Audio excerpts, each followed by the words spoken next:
беше најавен како едно од достигнувањата или остварувањата на ВМРО-ДПМН е практично како една новост со која што се помага и на работодавачите, а во исто време се помага и на невработените работници, луѓе, граѓани кои што бараат работа.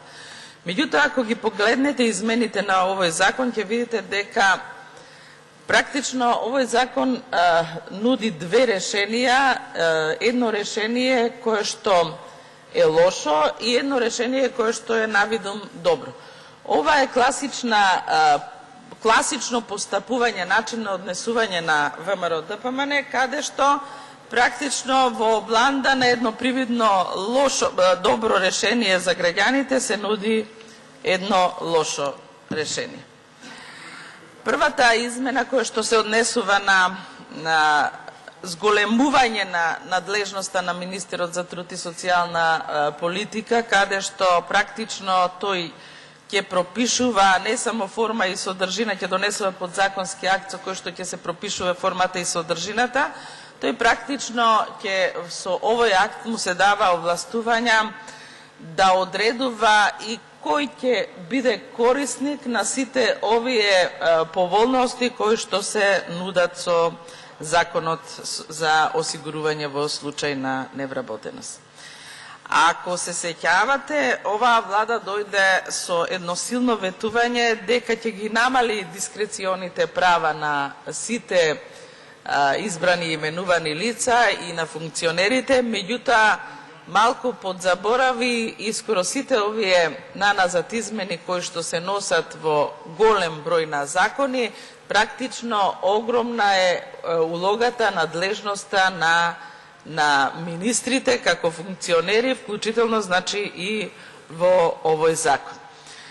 Јас и како мојата колешка ќе во врска со надлежностите на министерот за труд и социјална политика околу оснивањето на агенции за привремени вработувања ќе зборувам по следниот закон, меѓутоа бидејќи и овие измени овој закон содржат измени во оваа насока, сакам и тука да реагирам дека навистина не сме со едни вакви измени практично да се овозможува огромни дискрециони права на министрите.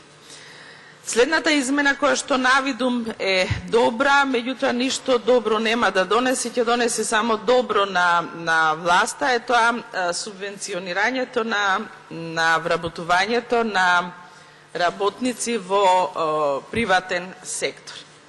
Ако ја погледнете измената што нуди и ако внимателно го слушнавте заменикот министер, не треба да сте познавач голем за оваа област да констатирате дека оваа измена се носи во корист на владата, во корист на владеачкото мнозинство, а не на оние кои што се невработени или на работодавачите.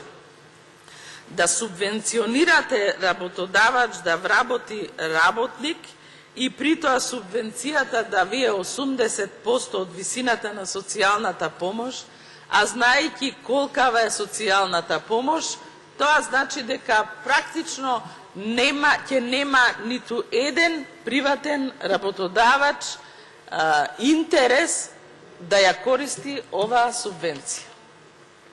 Навистина, ако била благородна оваа идеја, требало висината на субвенцијата да биде многу поголема, за да може да има заинтересираност кај работодавачите да направат вработувања или да создадат услови за вработувања по овој основ.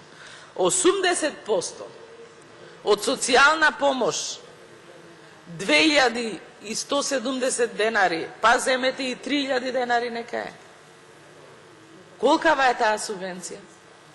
Кој е тој работодавач кој што ќе ги искористи овие измени за да вработи невработен работник? Освен ако оваа мерка повторно не ја создавате како основ за притисок врз работодавачите да ја користат. Исто така, кој е оној работник кој што би работел некаде во тешки трудоинтензивни гранки за минимална плата сега од 8.000 денари, за кратко време 8.800. Не е некоја голема разлика. И тоа за работно време, како што е сега заради непостоење на контрола од страна на инспекцијските служби, повеќе часовно од 8, а неретко и 12 часа, а неретко и неконтролирано ноќно работење. Сметаме дека и оваа измена е уште еден услов за бришење на невработените од агенцијата. Еве како тоа ќе се реализира. Под притисок на власта, работодавачот ќе побара субвенции и ќе најави вработувања, ќе се понудат од агенцијата за вработувања на лица, невработени, под тешки услови. Истите овие лица ќе одбијат и ќе бидат бришани од агенцијата за вработување. Исто така, ако го погледнете основот кој што се нуди за бришење доколку престане работниот однос, односно доколку се вработи на ваков начин, се бриши од агенцијата за вработување и потоа нормална кон престане работниот однос, не по негова вина, тој ќе има некои рокови за пријавување во агенцијата. Повторно, сметам дека ваквиот начин на измени на овој закон нема да биде во насока на подобрување нити на состојбата на невработени, нити на состојбата на работодавачите со субвенциите, туку мислам дека овој закон ќе биде во насока на намалување на бројот на невработени под притисок, па и ако сакате едно популистичко решение. Но во секој случај, за да не бидеме малициозни, и дека сватени дека критикуваме и она што во наводници е добро, ние ќе го поддржиме, ќе ја поддржиме оваа измена на законот, но сериозно ќе ја следиме имплементацијата на законот и ќе видиме какви ќе бидат ефектите од овие измени. Јас однапред знам дека ефектите ќе бидат минимални, затоа што, како што кажав, ниту работодавачите ќе бидат заинтересирани за субвенција од 1000 денари да вработуваат некого, нити па работниците, оние невработени кои што ќе бидат сериозно ангажирани на работни места. Значи, уште еднаш сакам да го кажам ставот дека ќе ги поддржиме овие измени, меѓутоа се сомневаме во добронамерноста и практично се сомневаме во решенијата кои што ни се дадени дека ќе дадат ефект во насока на целта која што се сака да се постигне, која што јавно се манифестира дека се сака да се постигне.